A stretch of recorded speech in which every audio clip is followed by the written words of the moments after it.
สวัสดีฮะทีนี้ต้อนรับสู่รายการมาร์ทออนทัวร์วันนี้อยู่กับช่วงมาร์ทรีวิววันนี้เป็นงานของทาการะโทมิเป็นงาน Edition D นะฮะนัมเบอร์145เป็นงาน Edition D งานในอนิเมะนะฮะ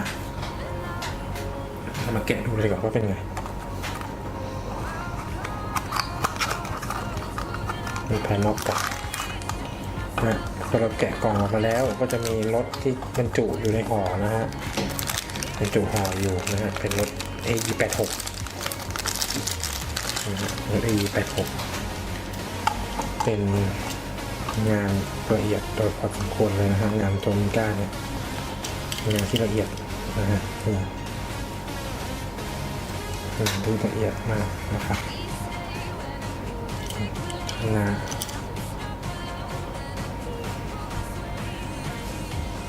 ทำงานนะ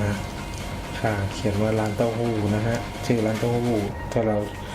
ใครดูในการ์ตูนมาในหนังเราก็จะเห็นชื่อร้านเต้าหู้นี่ติดอยู่ที่ข้างรถนะฮะข้างหลังนะฮะข้างนะฮะประตูเปิดได้นะครับประตูเปิดได้ประตูเปิดได้นะฮะตรงก็สวยนะครับเป็นงานตั้งแต่เป็นงานปี 2013 นะโตโยต้าโชโน่นะครับโตโยต้าหรือโตโยต้า E86 ที่คนไทยเรารู้จักกันนะฮะงานนี้เป็นงานที่ละเอียดนะครับไฟหน้ายกมาให้เลยนะฮะไม่เหมือนงานที่เราที่งานพรีเมียมที่เราสามารถเก็บไฟหน้าได้อันนี้เราเก็บไฟหน้าไม่ได้ไฟหน้าเขาทำให้ขึ้นมาเลยนะฮะงานสวยครับข้างๆนะฝาโปร่งดำ AE86 นะครับ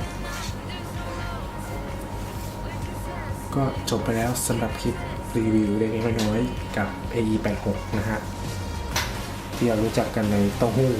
นะที่เรารู้จักกับชื่อรถเต้าหู้รถส่งเต้าหู้นะฮะ